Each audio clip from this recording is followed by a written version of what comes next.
जो बचपन में पढ़ने में मन नहीं लगाता है, उसकी जवानी बहुत असमंजस में पड़ जाती है और पढ़ने से ज़्यादा सुख कहीं है नहीं। बस 5 फार्मूला विद्यार्थी को याद रखना चाहिए। काकचेष्टा बको ध्यानम स्वान्निद्रा तथयुचा अल्पहारी गृहस्त्यागी विद्यार्थी पंचलक्षणम। ये 5 चीज़ें विद्यार्थी में होना चाहिए और 8 चीज़ें विद्यार्थी में नहीं होना चाहिए।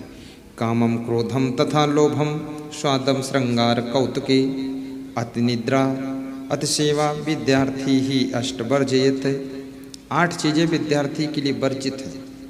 खुलासा कर दूं कि आगे बढ़ जाऊं? खुलासा करूं कि आगे बढ़ूं? बोलो ना, हैं खोल? खुलासा कर दूं? कर देता हूं। अपने बच्चों को सुना देना। काकचेष्टा, विद्यार्थी में कौवा जैसी चतुराई होना चाहिए। जैसे कौवा चतुर होता है। कौवा कैसा चतुर होता है? एक कौवा अपने बच्चे को चतुराई सिखा रहा था कि बेटा, यदि आदमी आ रहा हो तो चिंता की बात नहीं है। बोले क्यों पापा? बोले क्योंकि जब आदमी झुकेगा तो समझ लो पत्थर उठाकर तुझको मारेगा। तो आदमी जब झुकने लगे तो चिंता की बात है। जब आदमी झुके तो समझ लेना पत्थर उठा रहा है, तो उठा करके मारे उससे पहले उड़कर भाग जा। तो कौवा के बच्चे ने कहा कि पापा, यदि वो घर ही से पत्थर लेकर आए और न झुके वो मार दे तो तो कौवा ने कहा तेरे को चतुराई सिखाने की जरूरत नहीं है, तू बहुत खिलाड़ी है, बस बात खत्म हो गई। तो ये कौवा के बच्चे के जैसा विद्यार्थी बच्चों को चतुर होना चाहिए, इतना उसके अंदर कैचिंग पावर हो। बको ध्यानम, और बगुले जैसा ध्यान लगाओ। जैसे बगुला मछली मारने के लिए ध्यान लगाता है तालाब में, तो एक पैर को उठाए रहता है बगुला और एक पैर से खड़ा होता है, तो देखने में ऐसे लगता है कि बगुला पंगुला है, एक टांग टूटी है ऐसा लगता है।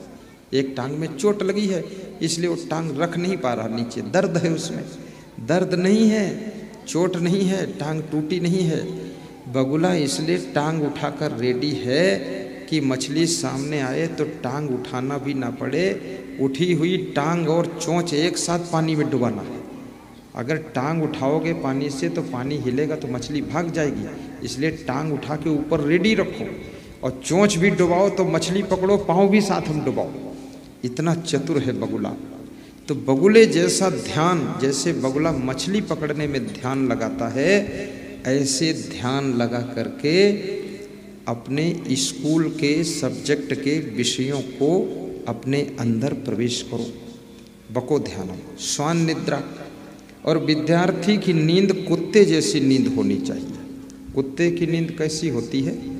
कुत्ता सो रहा हो, उसके पड़ोस में निकलो तो कुत्ता आँख खोलकर देख लेता है और फिर आँख बंद लेता है। और कुत्ता बड़ा होशियार होता है। उसका नाम कुत्ता इसलिए है क्योंकि आदमी को देख करके वो कूद लेता है। कूद लेना माने ताड़ लेना, ताड़ माने अंदाज लगा लेना, अंदाज लगाना आइडिया लगा लेना, आइडिया माने समझ लेना, समझ लेना माने उसको रीडिंग कर लेता कि आदमी कैसा है। जो रीडिंग करना जानता है उसका नाम कुत्ता है। तो कुत्ता आँख खोलकर देख लेता है और ताड़ लेता है, कूद लेता है कि आदमी ठीक है, तो फिर सो जाता है। उसको लगता है आदमी गलत है तो छलांग मारकर भौंकता है जोर से और अपने मालिक को सूचना देता है कि आदमी गलत है, अब आप देख लो आकर के, मैंने इन्फॉर्मेशन दे दिया है, बाकी इससे लड़ने की सामर्थ्य हमारी नहीं है, तुम भिड़ो आकर, ये चोर आया है। वो सूचना देता है कि ऊट पटांग आदमी लग रहा है। कुत्ते जैसी नींद हो। और कितने लोगों की तो नींद ऐसी है कि आदमी पड़ोस निकले चाहे भैंस निकल जाए पड़ोस, उनकी आँख खोलेगी ही नहीं, और चाहे हाथी उनके ऊपर पांव रख दे वो मर जाएंगे फिर भी नहीं खुलेगी आँख। कुंभकर्ण की तरह सोते हैं। विद्यार्थी की नींद खट से टूटनी चाहिए। और अधिक सोने से कोई बहादुरी नहीं है। कुछ लोग सोचते हैं खूब सोऊंगा तो संसार में हमको लोग बहादुर इंसान कहेंगे। बहादुर नहीं, मक्कार कहे जाओगे। बहुत अधिक सोने से कोई विकास होने वाला नहीं है, शांति मिलने वाली नहीं है, और घर में कलह कलेश बढ़ेगा, कहना सुनना बढ़ेगा, लड़ाई झगड़ा बढ़ेगी, बकवास होगी, और गरीबी घर में आ जाएगी। सवेरे नहीं जागोगे, घर के जानवर भी खूंटा उखाड़ कर चले जाएंगे और तुम्हारा घर नष्ट भ्रष्ट हो जाएगा। इसलिए हर व्यक्ति को जागने में अलर्ट होना चाहिए। समय पर जाग जाओ, भले 1 घंटे कम सोने को मिले। आपके देश के जो प्रधानमंत्री हैं वह 9:45 पर सोते हैं और 4:45 पर जागते हैं। फिक्स टाइम उनका है। और सवेरे मूली, गाजर, सलजम, चुकंदर, सलाद खाते हैं। खीरा, ककड़ी, नमक, मिर्च मिलाकर खाते हैं। ये समोसा और पकौड़ी नहीं खाते हैं। और तुम सवेरे उठकर क्या खाते हो? समोसा और चाय। इसलिए तो दिमाग है ही नहीं, खोपड़ी रह गई खाली। ये चीज़ खाओ, देखो फिर आपका दिमाग तेज होगा। ये कचपच ज़्यादा मत खाया करो। महीने में 1 दिन खा लो तो 10 दिन पेट खराब रहेगा, सुधारते रहो। खाना है तो ये हरी भरी चीज़ें खाओ। 1 केला रोज़ खाओ। केला आपके पेट के एसिड को मार देगा। 1 संतरा चूस लो, आपकी प्यास को ख़त्म कर देगा। थोड़े अंगूर खा लो, आपकी बॉडी में ग्लूकोज की पूर्ति कर देगा। थोड़ा टमाटर खा लो, आपके शरीर के अंदर पाचन तंत्र को एक्टिवेट कर देगा। थोड़ा सा खीरा खा लो, आपकी भूख बढ़ा देगा। थोड़ा मूरी खा लो, आपकी कब्जियत ख़त्म कर देगा। थोड़ी गाजर खा लो, आपके अंदर खून बढ़ा देगा। और क्या खा लो? कुछ मत खाओ, इतना बहुत है। तो ये ऐसी चीज़ें हैं, थोड़ा थोड़ा। काक चेष्टा बको ध्यानम स्वान निद्रा तथैचा अल्पहारी। और विद्यार्थी को अल्पहारी होना चाहिए। भूख से कम भोजन करना चाहिए। ठूस ठूस कर नहीं खाना चाहिए। गृहस्थ त्यागी और विद्यार्थी को, जब तक विद्यार्थी जीवन है तो शादी भी मत करो, ना तो संसार की विषय भोग करो। ब्रह्मचर्य से रहना चाहिए। गृहस्थ त्यागी। ब्रह्मचर्य में इतनी शक्ति है, इतनी मेमोरी स्ट्रांग होती है। आप तेजस्वी भी बनोगे, ओजस्वी भी बनोगे, तपस्वी बनोगे। ब्रह्मचर्य आपन तेज संहारो आपे, तीनों लोक हाँकते कांपे। अपने तेज को संहारो तो सही। देखिए कितनी बुद्धि कुशाग्र होगी आपकी। एक बार जो देख लोगे खट से याद हो जाएगा। इस अपनी शक्ति को संभालो। तो विद्यार्थी को त्यागी भी रहना चाहिए। ये गंदे पिक्चर मत देखो, गंदे सीरियल मत देखो, गंदे गाने मत सुनो सैया बलमों के। ये गोटेदार लहंगा निकलो जब डाल के, तलवारें चल जाएं मेरी मतवाली चाल पे, ये फालतू बातें मत करो। मेरा मन डोले, मेरा तन डोले, मेरे दिल का गया करार रे, कौन चलावे शैकिलिया। ये सब गीत मत गाओ। मन को बस में करना है। और प्रवचन सुनो। अभी एक विद्यार्थी का फोन आया था कि 10वीं में मैं 3rd डिवीज़न पास हुआ, इंटरमीडिएट में 2nd डिवीज़न और बीएससी में 1st डिवीज़न आया मैं। तो मैंने कहा कैसे? बोले 2 साल से आपका प्रवचन सुन रहा हूँ, बिल्कुल मन नियंत्रित है और संकल्प लिया हूँ आईएएस बनूंगा, कलेक्टर बनूंगा। मेरी माँ कहती है अब लगता है तो कलेक्टर बन जाएगा। बोले पक्का, कोई संदेह नहीं, एक बार में परीक्षा क्रॉस करूंगा। कॉन्फिडेंस आपको अपने ऊपर होना चाहिए। तुम्हारे पास में बहुत बड़ी बुद्धि का खजाना है। तुम साधारण व्यक्ति नहीं हो, तुम बहुत बुद्धिमान हो, लेकिन तुम्हारी बुद्धि, तुम्हारी शक्ति यत्र तत्र बिखर जाती है, इसलिए तुम साधारण रह जाते हो। अपनी बुद्धि को एकाग्र करके यदि अपने विषय में, शिक्षा में केंद्रित कर दो तो तुम एक नया चमत्कार कर सकते हो, इतिहास में एक नया अध्याय जोड़ सकते हो।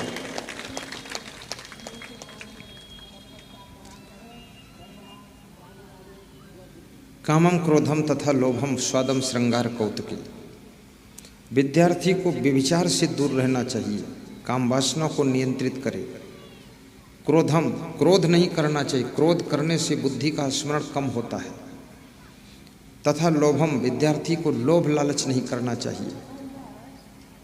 विद्यार्थी को स्वाद में नहीं फंसना चाहिए, स्वास्थ्य के लिए खाना चाहिए, स्वाद के लिए नहीं। श्रृंगार, फैशन नहीं करना चाहिए, क्योंकि फैशन से वासना जगती है, फैशन से माया मोह बढ़ता है।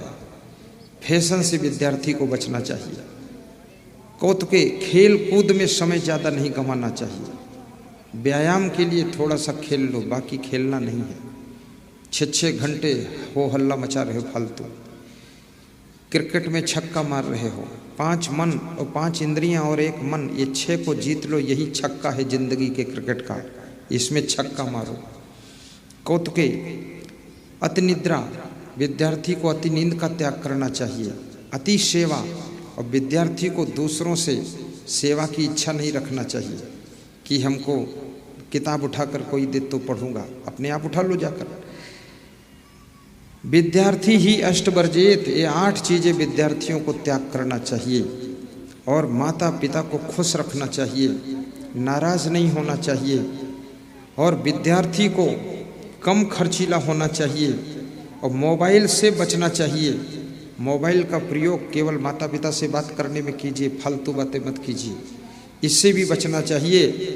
आप एक दिन ऐसे बनोगे कि मोबाइल कंपनी के मालिक हो जाओगे। तुम एक मोबाइल के लिए तरस रहे हो, फिर मोबाइल कंपनी फैक्ट्री के मालिक बनोगे। वह फार्मूला आपको मैं बता रहा हूं। और ये मनुष्य जीवन आत्म कल्याण के लिए मिला है। इस जीवन की कीमत भी समझो। ये रोने धोने सोने के लिए नहीं मिला है, ये खाने पीने चिल्लाने के लिए नहीं मिला है। ये मनुष्य जीवन माया मोह में दुखी होने के लिए भी नहीं मिला है। ये मनुष्य जीवन भक्ति करने के लिए मिला है, ज्ञान को प्राप्त करने के लिए मिला है। मैं कौन हूँ? मैं अजर अमर अविनाशी आत्मा हूँ। आत्मा परमात्मा का रूप है। आत्म कल्याण के लिए जीवन मिला है। इस जीवन को तुमने कहाँ कहाँ उलझा दिया है। कितने लोगों को तो 1 मिनट फुर्सत ही नहीं है शांति से जीने के लिए। आप इस जीवन का सदुपयोग कीजिए, आप भक्ति कीजिए, गुरुदेव के चरणों में मन को जोड़िए, सत्संग के द्वारा अपने मन को पवित्र कीजिए। आपकी आत्मा का उद्धार हो, आपका कल्याण हो, ऐसी मैं शुभकामना करता हूँ कि घर के दुख दरिद्र दूर हों, आपके घर में सुख शांति भरपूर हो और आपके मन की प्रसन्नता सदैव बनी रहे। आपको कोई चिंता न सताए, आपका मन गुरु के चरणों में लगा रहे, आप गुरुदीक्षा भी ले सकें, ऐसा अपने मन को समझा सकें। आप नामदान ले करके जीवन जिए, निगुरा बन करके जीवन न जिए। 3 प्रश्न आपके बीच में रखूंगा कि मनुष्य संसार में जब से होश संभालता है, जिसको तुम कहते हो कि इनको होश आ गया है,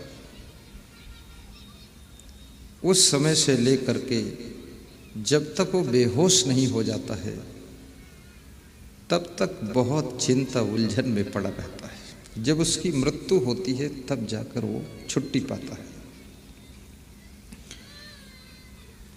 तो ये मनुष्य को इतनी चिंता, इतनी टेंशन, ये सब क्यों होती है? और चिंता करने से हानि क्या होती है? टेंशन करने से क्या हानि है? एक प्रश्न ये प्रश्न कबीर साहब से पूछा गया है। कबीर एक ऐसे संत हुए हैं, विलक्षण प्रतिभा के धनी थे और अद्भुत बात कहते थे। दूसरा प्रश्न भगवान श्री कृष्ण से अर्जुन ने पूछा है कि हे भगवान, दुनिया के जितने भक्त हैं आपसे सभी प्रेम करते हैं, आपको याद करते हैं, आपका ध्यान भी करते हैं, लेकिन क्या कोई ऐसे भी भक्त हैं जिनको तुम याद करते हो प्रभु, जिनका तुम ध्यान रखते हो? और जिनको तुम प्रेम करते हो उन भक्तों की क्या पहचान होती है? ये प्रश्न अर्जुन ने श्री कृष्ण भगवान से पूछा है। ये दो प्रश्न हो गए। एक तीसरा प्रश्न है, बड़ा प्यारा प्रश्न।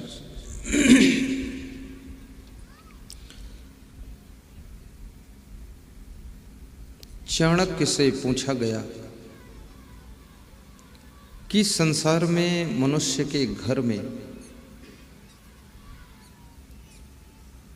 वह कौन सी चीज है जिसके प्रभाव से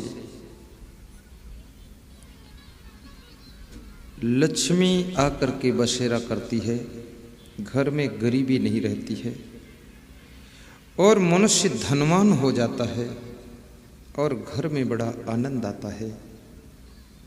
वो फार्मूले बताइए। तो चाणक्य ने कहा कि 3 चीजें ऐसी हैं जब मनुष्य में उत्पन्न होती है तो उसके घर में धन लक्ष्मी की कमी नहीं रहती है, शांति और संपत्ति दोनों भरपूर हो जाती है। और 5 चीजें ऐसी हैं जिनकी वजह से मनुष्य के जीवन में लक्ष्मी भी चली जाती है और शांति भी चली जाती है, संपत्ति भी चली जाती है। तो आज मैं आपके जरूरत की बातें बहुत सारी बताऊंगा।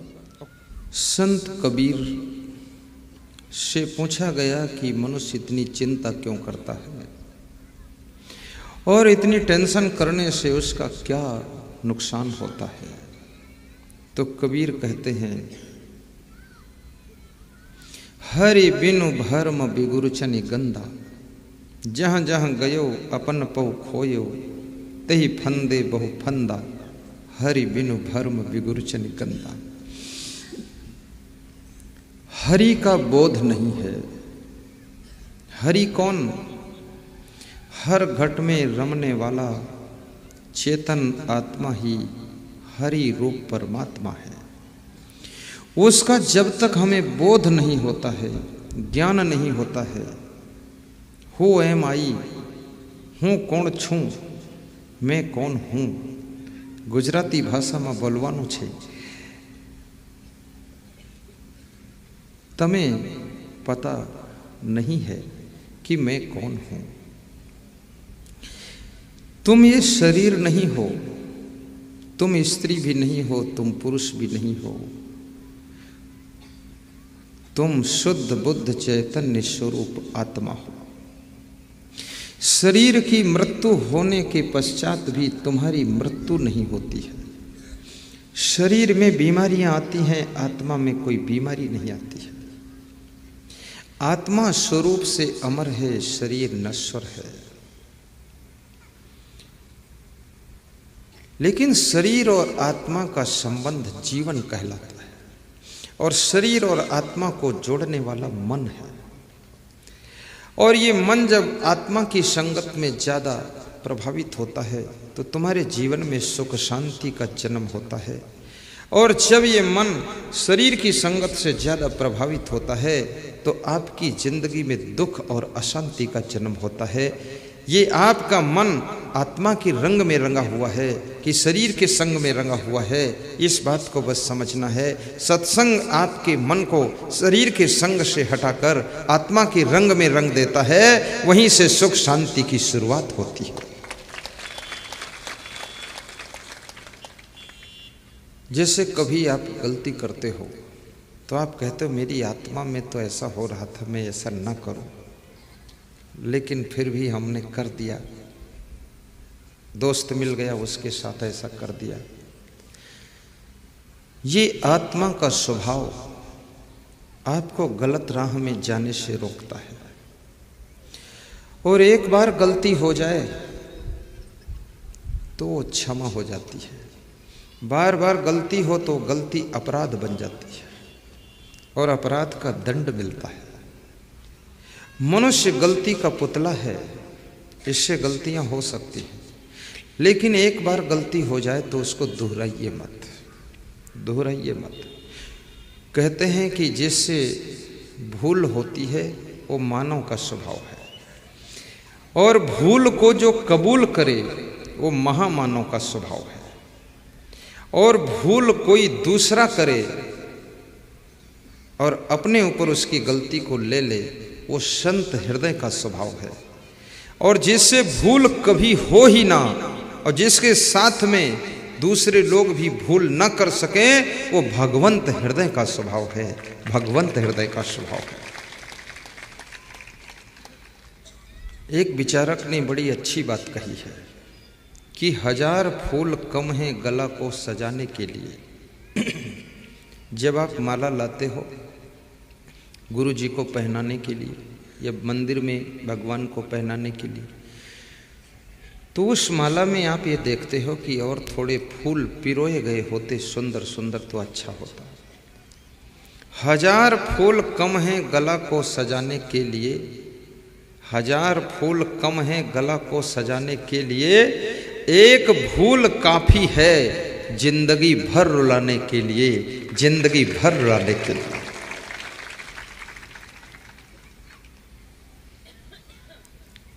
आपके हाथों से गलतियां बार बार ना हो, आपका विवेक जागृत हो जाए। बाल्यावस्था क्या करने के लिए है, युवावस्था किस लिए है, वृद्धावस्था में क्या करना चाहिए। कितने लोग बाल्यावस्था का काम वृद्धावस्था में करते हैं और वृद्धावस्था का काम जवानी में शुरू करते हैं। उल्टा पलटा सेटिंग है। बाल्यावस्था योग्यता हासिल करने की अवस्था है, ऊंची से ऊंची शिक्षा प्राप्त करने की अवस्था है। बाल्यावस्था अनेक कलाओं को सीखने की अवस्था है, क्योंकि बचपन में आपका माइंड स्ट्रांग होता है, आपकी बुद्धि कुशाग्र रहती है। और बुद्धि को यदि चाहते हो कि हमेशा मेरी बुद्धि कुशाग्र रहे, तो बस एक फार्मूला अपना लेना कि भूख से कम खाना। और यदि चाहते हो कि मेरी बुद्धि जितनी है इससे और अधिक बढ़ जाए, तो दूसरा फार्मूला ये अपना लेना कि चिंता और टेंशन मत करना, बुद्धि बढ़ेगी आपकी। और यदि तुम चाहते हो कि मरते दम तक बुद्धि घटे ही ना, तो इसका फार्मूला ये है कि अपनी जिम्मेदारियों को बांटना, अपने परिवार के सदस्यों के ऊपर सारी चाबियों के गुच्छे लेकर तुम अकेले मत बैठना, और सबको अधिकार थोड़ा थोड़ा देना, सबको आनंद मिले, सबके कंधों पर भार लाद देना। और उन सब जिम्मेदारों की जिम्मेदारी को आप ले लेना। आप कोई जिम्मेदारी एक मत लेना, लेकिन जिनको जिनको जिम्मेदारी आपने डिवाइड किया है, उन जिम्मेदारों की जिम्मेदारी तुम्हारे ऊपर रहना चाहिए और उनके दुख सुख का ख्याल रखना। तो मरते दम तक तुम्हारी बुद्धि नहीं घटेगी और सबके साथ में ताली बजाकर ठहाका मारकर हंसते रहना। तुम्हें ऐसी ऐसी बहुत कलाएं सिखा दूंगा। अपनी वाइफ से जब मिलो तो कहो कि तुम न होती तो हम कुछ नहीं कर पाते, तुम बहुत बुद्धिमान हो। तो तुम्हारी वाइफ ऐसा छलांग मारकर काम करेगी और फिर आड़ में खड़े होकर हंसो कि बस चालू काम। ऐसा करो तरकीब। बहुओं को चाहिए कि अपनी सासू के पैर छुएं सवेरे और चाय गरम गरम साथ में ले जाएं, नाश्ता दे दो, कुछ बोलना मत उस समय। चाय पीने के बाद फिर आधा घंटे बाद चाहिए और फिर सासू के पैर छुओ और सासू को से कहो, सासू जी तुम जैसी सासू न मिलती तो शायद हमको बड़ा संकट घेरता। तुमने सब संभाल लिया, हमारी बुद्धि बहुत कम है। तो तुम्हारी सासू बुढ़ापे तक 80 साल में इतना स्पीड से दौड़ेगी और तुम ही हंसो कि जय बजरंग बली, सासू दौड़ो। किसी से काम लेना हो, थोड़ा उसकी तरकीबें सीखिए। मेरा गुरु 99 साल की उम्र में है, लेकिन अभी खेत में सब्जी उगाते हैं, टमाटर लगाते हैं, देख रेख करते हैं। और मैं क्या करता हूँ, मैं उनके पैर छूता हूँ, कहता हूँ गुरुदेव आपका ही सहारा है, नहीं तो सब्जी तो खाने को मिलेगी ही नहीं। तो वही कहते मैं कोई कमज़ोर थोड़े हूँ, मैं तो बहुत काम कर दूंगा। मैंने कहा कर दो गुरुदेव। वही लगाते रहते सब्जी, हम बाहर निकल आते। बूढ़े लोगों को भी रेस्ट मत दीजिए, रिटायर मत कीजिए। रिटायर का अर्थ होता री माने पुनः और टायर माने फिर से वो टायर बना दो, उनको चालू करो। जो व्यक्ति रेस्ट करता है वो बीमारी का शिकार बनता है। जो व्यक्ति आराम करता है ज़्यादा वो रोगों का केंद्र बनता है। और जो व्यक्ति ज़्यादा लेटा रहता है उसकी बदन में मीठी मीठी दर्द पैदा होती है। और जिस घर के अंदर बच्चे बूढ़े जवान नर नारी सभी व्यस्त रहते हैं उस घर में कलह कलेश नहीं होता है, वहां पर प्रसन्नता बहुत बनी रहती है। सबके सब जुटना चाहिए। हमारी संत मंडली में आप देखते हैं ये जो हमारे साथ संत है ना, ये कोई गृहस्थ नहीं है और ना ये हमारे भैया भतीजे, ये अलग अलग प्रदेशों के। कोई ये मत समझ लेना गुरुदेव के भैया भतीजे भाई लोग सब भीड़ भाड़ लिए घूम रहे हाँ, उल्टा अर्थ लोग लगा लेते हैं। मेरी फैमिली से कोई नहीं है, मेरे डिस्ट्रिक्ट से कोई नहीं है, मेरे प्रदेश से भी बहुत कम हैं लोग। ये संत जी खड़े हैं ना, ये महासमुंद उड़ीसा बॉर्डर से है और इनको हमारे साथ में करीब करीब 13-14 वर्ष हो गए हैं और पढ़े लिखे संत हैं। ये इलेक्ट्रॉनिक का बहुत नॉलेज है। देखो ना कैमरे को कैसे शांति से घुमाते हैं, ताली बजा दो।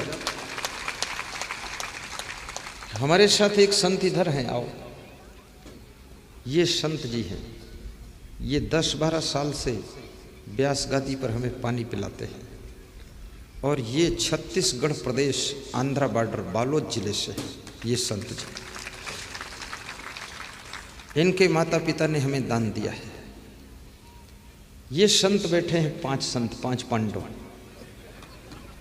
इसमें कोई छत्तीसगढ़ का है, कोई मध्य प्रदेश का है, कोई राजस्थान का है। ये कोई फैमिली का मोह नहीं है और ये सब पढ़े लिखे वेल क्वालिफाइड एजुकेटेड संत हैं। ऐसा नहीं कि घर में खाने पीने का नहीं था तो हमारे साथ लग गए। इनके घर में बहुत अच्छे अच्छे मकान बने हुए हैं, अच्छी अच्छी प्रॉपर्टी है। अभी हमारी जन्मभूमि पर हमारे संत गए, कुछ जाना चाहते थे, इनकी इच्छा थी गुरुदेव की जन्मभूमि देखूं। तो देखा तो खुश से बोले गुरुदेव बड़ा आनंद है। तो हमने कहा आनंद तो वही है, हम जहाँ जन्म लिए वहाँ भी आनंद हो, जहाँ आश्रम में वहाँ आनंद हो, जहाँ पिपरिया जाऊँ तो परमानंद है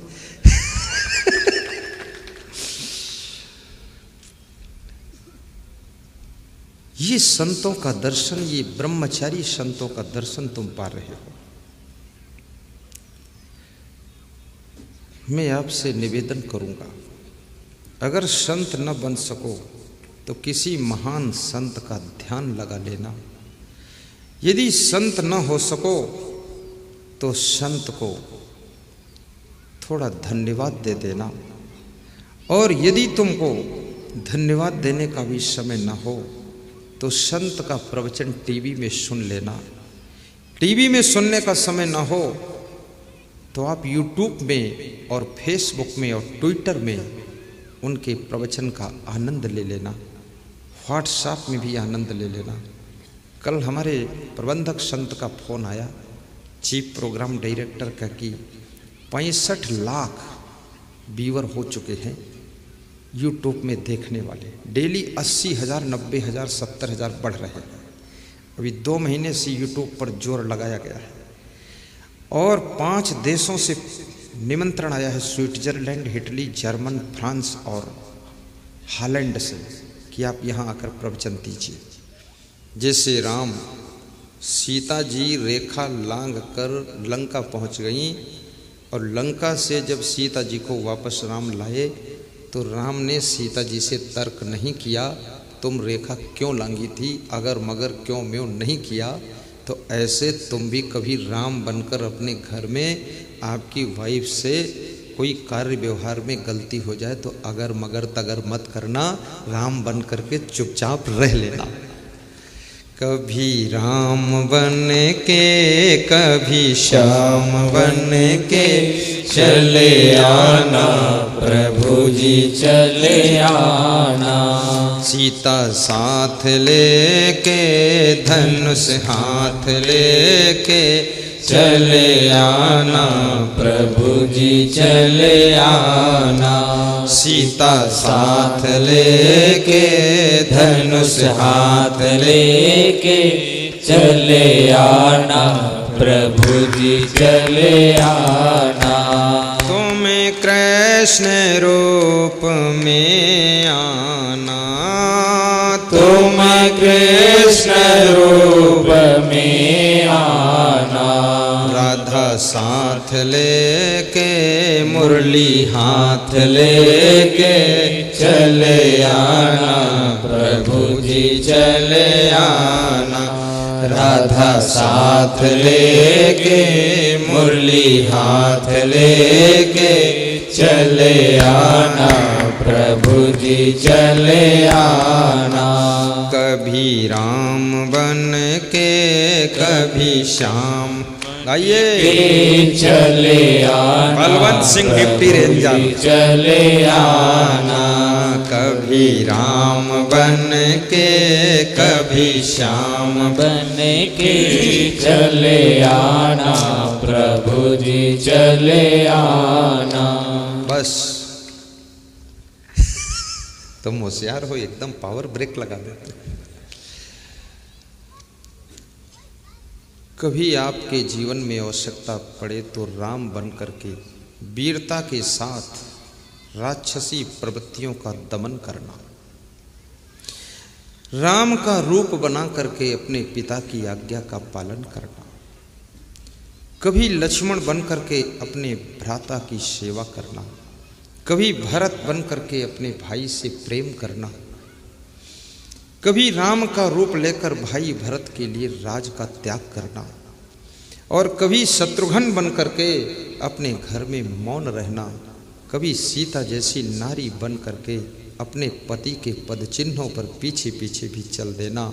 और आपका पति संकोच में हो तो सीता का स्वरूप तुम्हारे अंदर प्रकट हो, जैसे राम संकोच में थे केवट को उतराई देने के लिए, तो सीता ने अपनी सोने की अंगूठी उतार कर दे दिया था। तो ऐसे अपना आभूषण उतार कर दे देना, लेकिन अपने पति को संकोच में मत डालना, क्योंकि नारी का आभूषण पतिव्रता धर्म होता है, साधु का आभूषण क्षमा धर्म होता है। और याद रखना, कोयल का आभूषण मीठा कंठ होता है। और याद रखना, कुरूप मनुष्य का आभूषण सुंदर विद्या होती है। कोकिला नाम स्वरूपम स्त्री नाम रूपम पतिव्रतम, विद्या रूपम कुरूपाणाम क्षमा रूपम तपस्वी नाम। तपस्वी का साधु संत का आभूषण क्षमा है, क्षमा मांगना और क्षमा कर देना। नारी का आभूषण पति की प्रसन्नता है, और कोयल का आभूषण मीठा कंठ है, उसकी मीठी बोली है। और कुरूप मनुष्य का आभूषण उसकी विद्या, उसकी कला, उसके गुण हैं। इसलिए इंसान को गुणवान बनना चाहिए। गुणवान मनुष्य का आदर हर स्थान पर होता है। गुणवान बनोगे तो आपको संसार में सम्मान मिलेगा, धनवान बनोगे तो सुविधा मिलेगी, विद्वान बनोगे तो आपकी वाणी सुनी जाएगी, और याद रखना, महान बनोगे तो आपकी पूजा होगी, और भगवान बनोगे तो आपका गुणगान संसार में होगा। आप महान बनो, गुणवान बनो। कभी राम बन के कभी श्याम बन के चले आना प्रभु जी चले आना। कभी राम बन के कभी श्याम बन के चले आना प्रभु जी चले आना। बस तो मैं आपको बता रहा था, आत्म ज्ञान प्राप्त करो, आपकी चिंता दूर होगी। जब तुम्हारा जन्म होता है, रोते रोते तुम पैदा होते हो, और सोते सोते बाल अवस्था निकल जाती है, चिंता करते करते जवानी बीतती है, और दुख भोगते भोगते बुढ़ापा कट जाता है, और फिर टेंशन में तुम्हारी मृत्यु हो जाती है। जो तुम्हारा बचपन रोने से शुरू हुआ है, इस रोने से स्टार्ट होने वाली जिंदगी को हंसने में बदलना, खुशियों में बदलना, कांटों में फूल खिलाना। आपने देखा होगा गुलाब के पौधे में कांटे बड़े नुकीले होते हैं, लेकिन कांटों की गोद में गुलाब का फूल खिलता है। आपकी जिंदगी में बड़े नुकीले दुख के कांटे हैं, लेकिन सुख के गुलाब उन दुख के कांटों की गोद में ही खिलेंगे। आप में वह कला आनी चाहिए कि दुख को सुख में बदलने की चाबी आपको प्राप्त हो जाए। हर परिस्थिति में आनंद कीजिए। आज मैं दोपहर में फिर से स्नान किया 1:30 बजे, तो मैंने कहा आज बैंकर साहब की बड़ी कृपा हुई, डबल स्नान भी करने को मिला और आराम से सोने को भी खूब मिला। हर चीज में सुख ढूंढ लो। जैसे धान में से चावल खींचकर तुम पका कर खा लेते हो, सेहत बनती है, भूसी छोड़ते हो, आग में जलाते हो, ऐसे दुख की भूसी को छोड़ दीजिए और सुख के चावल को खींच लीजिए। हर स्थिति में सुख अपने आप सोच विचार से पैदा कीजिए।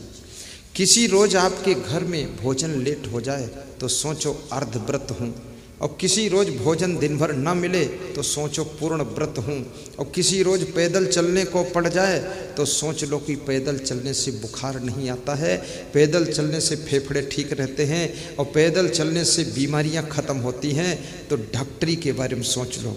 और किसी रोज आपको रात को सोने को न मिले, इतना कुछ काम आ जाए मेहनत का, तो सोच लेना लोग दुर्गा के नाम पर व्रत रहते हैं और मेरे घर की पत्नी का नाम निर्मला देवी है, मैं उस दुर्गा के नाम से आज व्रत हूँ, आज सोऊंगा ही नहीं, जागरण करूँगा। दुर्गा जागरण चल रहा है। हर चीज़ में अपने को समझाना सीखो, ये कलाएँ सीखो। चुनाव हार जाओ तो घर में बैठकर मुस्कराओ कि 5 साल लफड़ा से फुर्सत मिली, आनंद करो, खेती बाड़ी बिजनेस संभालो, धन कमाओ, 5 साल बाद फिर काम शुरू करेंगे। 15 बार चुनाव हारने के बाद भी अब्राहम लिंकन हिम्मत नहीं हारता है। चुनाव की हार असली हार नहीं है, हिम्मत की हार असली हार है। याद रखना, हिम्मत हार गए तो जीता हुआ चुनाव भी हारा हुआ है, और हिम्मत नहीं हारी है तो हारा चुनाव एक दिन जीतने वाला है। और लोगों की हिम्मत बहुत जल्दी टूटती है। छत्तीसगढ़ में एक व्यक्ति सांसद का चुनाव लड़ा, बुरी तरह से हार गया। मेरा प्रवचन था, मेरा परिचित था, तो मेरे प्रवचन में और स्वागत में उसको बुलाया भक्तों ने। तो शोभा यात्रा निकल रही थी, उसकी गाड़ी भी चल रही थी, पीछे पीछे मेरी चल रही थी। जब वहाँ पहुँचे और वो उतरा गाड़ी से, तो मैंने देखा कि बड़ा कमज़ोर जैसा दिखाई दिया, मरा मराया।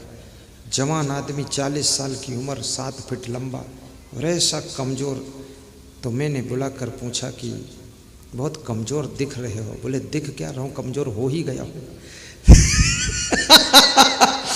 तो मैंने कहा बूढ़े जैसे लग रहे हो। बोले बूढ़े हो गए हैं, लग क्या रहे हैं। तो हमने कहा हुआ क्या। बोले जो कभी नहीं हुआ वो इस साल हो गया। तो हमने कहा क्या हुआ। बोले चुनाव हार गए।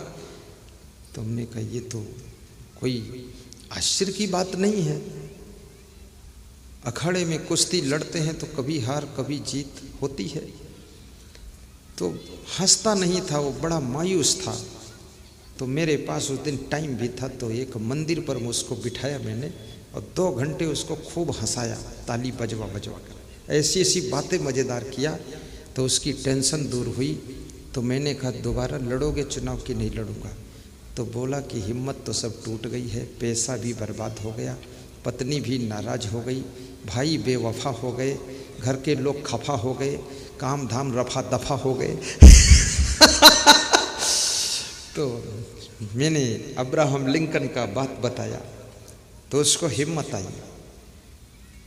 चाणक्य नीति में एक बहुत अच्छी बात लिखी है, आपको सुना देता हूँ। नास्ति मेघ समम तोयम, नास्ति चक्षु समम तेजो, नास्ति चा आत्म समम बलम, नास्ति मेघ के जल के समान कोई जल नहीं है। कितने बोर चला दो, कितने कुएं खोद दो, कितने हैंडपंप लगा दो, कितनी नहर चलाओ, लेकिन जब बादल बरसते हैं तब धरती तृप्त होती है। मेघ के जल के समान कोई जल नहीं। और मेघ का जल प्रदूषण मुक्त होता है। नास्त मेघ समम तोयम नास्त चा अन्न समम प्रियम। और अन्न के समान कोई प्रिय पदार्थ नहीं। आपके पास में कितने कागज के नोट हों, सोना हो, चांदी हो, लेकिन भूख जब लगेगी आपको तो आप रोटी ही खाओगे और सब्जी ही खाओगे, दूध ही पियोगे। ऐसा नहीं कि सोना चांदी खा लो या कागज के नोट खा लो। सबसे प्रिय है। अभी आप भोजन करके बैठे हो, भूख ना हो, लेकिन कोई आपके सामने गाजर का हलवा बना कर ले आए तो तुम कहोगे अच्छा लाओ थोड़ा खा लेते हैं। और लेकिन कोई मुरमुरा लेकर आ जाए, वो धान के चावल वाला, तो तुम कहोगे अरे रखो इसको बाद को देख लूँगा। ये भोजन में भी क्वालिटी होती है। घर में भोजन बनाओ तो पूरे घर में खुशबू आनी चाहिए। और भोजन बनाते समय गीत गाया करो धीरे धीरे, गुरु जी पुकारा करेंगे और स्वादिष्ट भोजन बनाया करेंगे और प्रेम से पति को परोसा करेंगे। यही रात दिन विचारा करेंगे, गुरु जी पुकारा करेंगे, सुबह शाम नाश्ता बनाया करेंगे। और घर में यदि होगी गंदगी तो झाड़ू भी लगाया करेंगे, गुरु जी पुकारा करेंगे। अपने घर को मेंटेन रखो और पति पत्नी ऐसे रहो जैसे दो दोस्त रहते हैं। हिल मिल कर रहो, चुपचाप फटाफट सलाह कर लो। ऐसे मत रहो। कितने पति पत्नी 2-2 महीने से बोलते ही नहीं है। जब पति पूरब देखता तो पत्नी जो है दक्षिण तरफ देखती है, आँख में आँख नहीं मिलाती। तो मैंने पूछा ऐसा क्यों कर रही हो? तो उसकी पत्नी बोली एक बार आँख मिलाया तो पूरा नरक हो गया। अब आँख नहीं मिलाऊंगी, मैं इनसे बहुत नाराज हूँ। तो पति से मैंने पूछा तुम्हारा क्या हाल है? बोले हाल तो सब बेहाल है, क्या हाल कहें अपने घर का। सुख साधन है लेकिन चैन नहीं। घर में बहुएं और बच्चे हैं, नौकर भी अच्छे अच्छे हैं, नोटों के भरे समुंदर हैं। सुख साधन है लेकिन चैन नहीं। क्या हाल कहें अपने घर का, सुख साधन है लेकिन चैन नहीं। सुख नोटों से नहीं मिलेगा, सुख बिस्तर से नहीं मिलेगा। डबल बेड ट्रिपल बेड कोई बेड लगा दो, उसमें सुख कोई है नहीं। सुख जब मिलेगा तो पति पत्नी के बीच में जो प्रेम की गंगा बहेगी, वहाँ से सुख की लहरें उठना शुरू हो जाएंगी। माँ और बेटे में, माँ और बेटी में, सास और बहू के बीच में, पिता और पुत्र के बीच में जो प्रेम की धारा बहेगी, तब सुख की शीतलता पैदा होगी। याद रखना, अपने घर में बोलचाल कभी बंद ना होने पाए, सबसे बोलते रहना। संवाद खत्म नहीं होना चाहिए। जहाँ संवाद खत्म होता तो विवाद प्रारंभ हो जाता है, और संवाद शुरू रहता है तो विवाद बंद हो जाता है। प्रेम की गंगा बहाते चलो, ज्योति से ज्योति जलाते चलो, ज्योति से ज्योति जलाते चलो।